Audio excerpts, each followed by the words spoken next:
जय जितवाहन बाबा। प्रेम से बोलिए जितवाहन भगवान की जय, जितिया माई की जय। गुरु भाई बहना, मैं एक जितिया व्रत की कथा सुनाने जा रही हूँ। इस कथा को पूरा सुनिए और रहस्य जानिए। गुरु भाई बहना, एक गांव में एक राजा थे और राजा के बहुत सारे प्रजा थे। राजा के बहुत सारे प्रजा थे। राजा की जो रानी थी वो अलग स्वभाव की थी। राजा की जो रानी थी कोई प्रजा को देखना पसंद नहीं किया करती थी और शाम होता था तो अपना घर में प्रतिदिन झगड़ा करती थी। बिना झगड़ा किए वो भोजन नहीं करती थी और नहीं उसे नींद आता था। गुरु भाई बहना, एक गरुड़ था। वो गरुड़ वन में रहता था, लेकिन वो गरुड़ चारों तरफ घूमता था, उड़ता था। तो राजा के द्वार पे एक बैर का वृक्ष था। लोग कहते हैं गुरु भाई बहन की सचमुच में बैर का वृक्ष और बर का वृक्ष द्वार पे नहीं लगाना चाहिए। वही राजा के द्वार पे एक बैर का वृक्ष था। वृक्ष पर प्रतिदिन गरुड़ बैठता था और राजा के घर से जो आवाज सुनता था तो ये सोचता था कि वो रानी जो है प्रतिदिन अपने बच्चे को शाम के समय में गालियां देता है, डांटता है, फटकारता है। कब मेरा वक्त मिलेगा कि हम इसका बच्चे को खा जाएंगे। प्रतिदिन उसके आश्रय में गरुड़ बैर के वृक्ष पर बैठा हुआ रहता था और आस लगाता था कि रानी कब राजमहल से निकले कि हम रानी का बच्चा को खा जाएं। गुरु भाई बहना, ऐसा ही करते करते एक दिन का बात है कि जितिया का दिन आ गया। आश्विन मास कृष्ण पक्ष अष्टमी का दिन आ गया।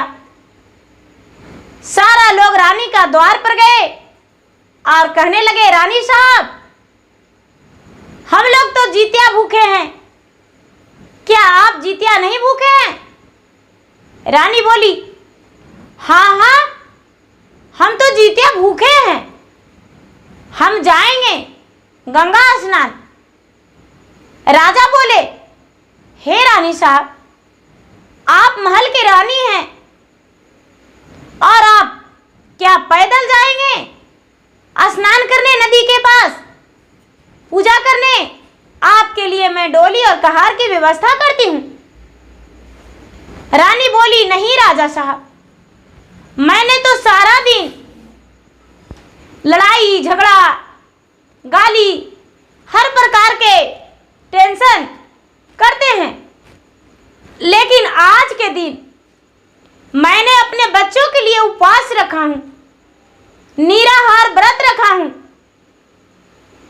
तो आज मैं नहीं चाहता हूं कि किसी का पुत्र के कंधे पर चढ़ के और मैं सवारी करके गंगा स्नान जाऊं। नहीं स्वामीनाथ, हम आज पैदल ही जाएंगे, क्योंकि मैंने पुत्र के रक्षा के लिए, पुत्र के लंबी आयु के लिए, पुत्र के अच्छे स्वास्थ्य के लिए व्रत रखा हूं। राजा साहब बोले कि आज हम भी चलेंगे, हम भी तुम्हारे साथ चलेंगे और मैंने अपने पितरों को जल देकर आत्मा को उनका शांति देंगे।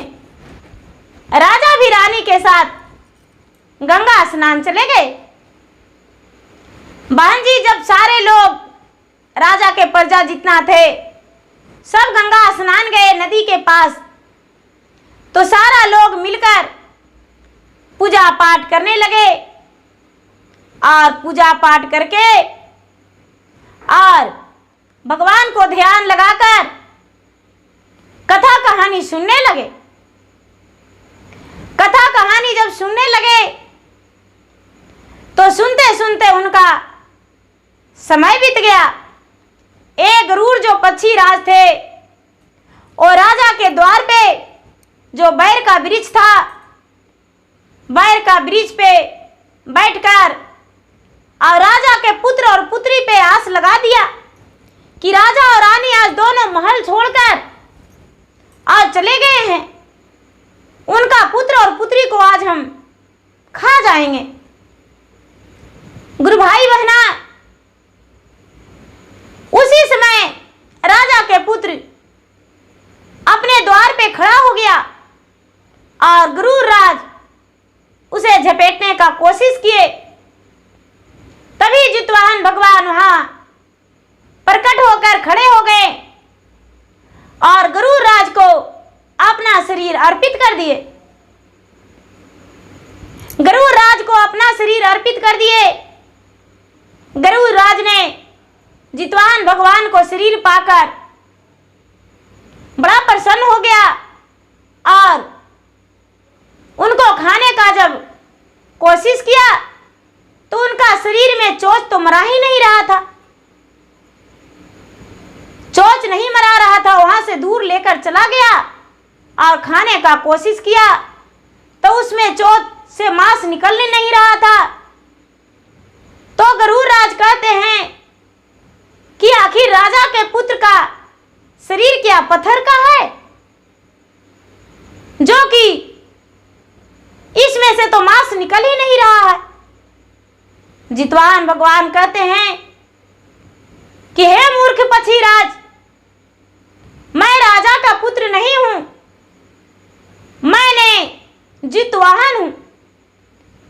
तुम्हें दिखा नहीं, सारा दिन वो लड़ती झगड़ती रहती है, लेकिन आज कितने प्रेम से, कितने निष्ठा से, कितने श्रद्धा से अपने पुत्र के लिए जीवित पुत्री का व्रत की है।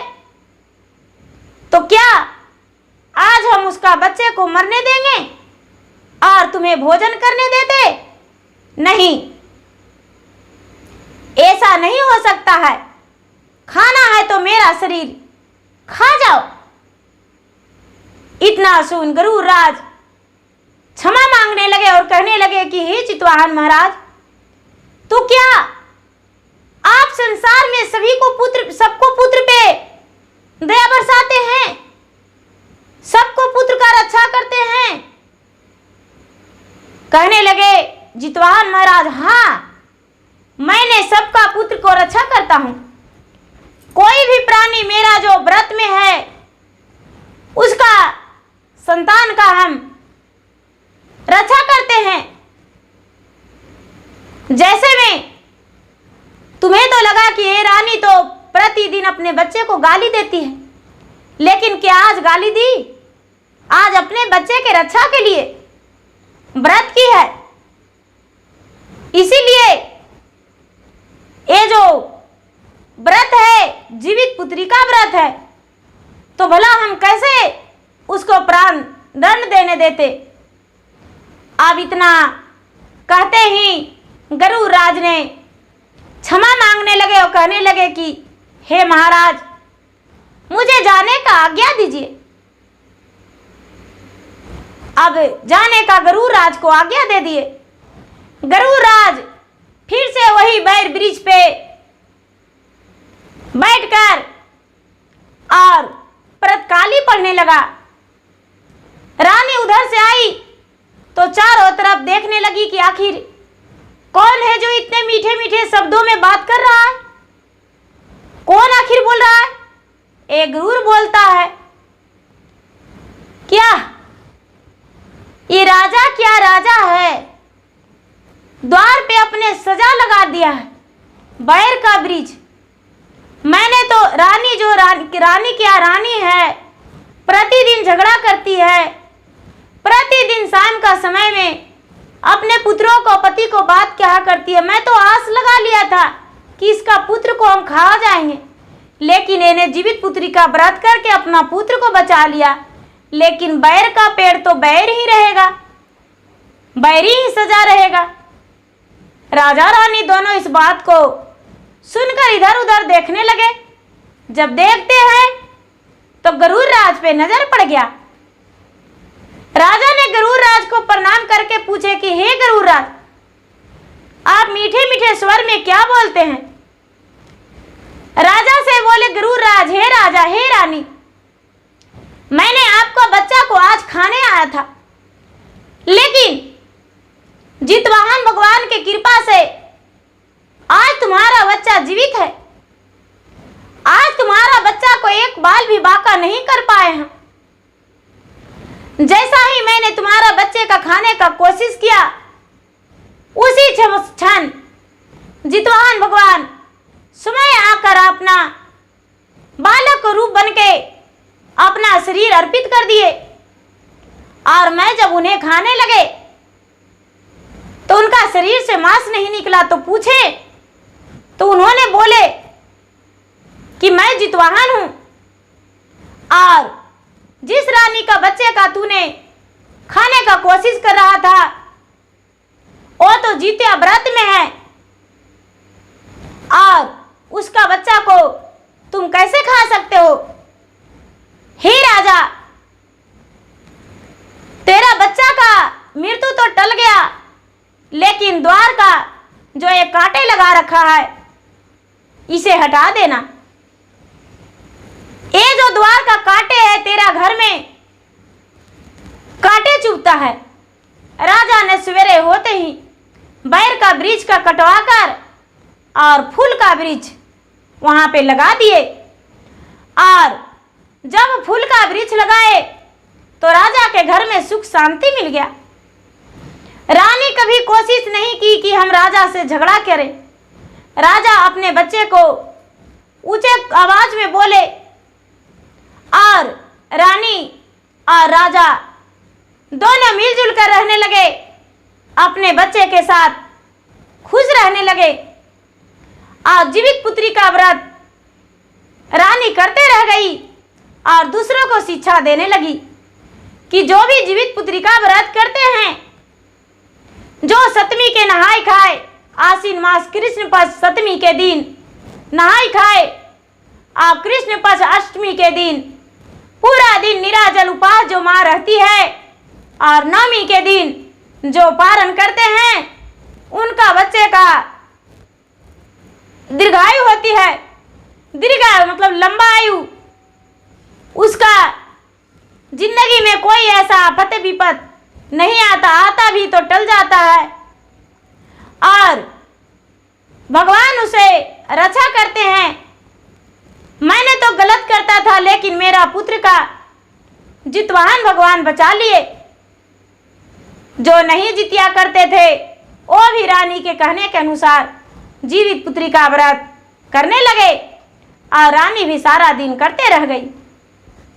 और इसका पुत्र जो था सुखी जीवन और खुशी जीवन बिताने लगा।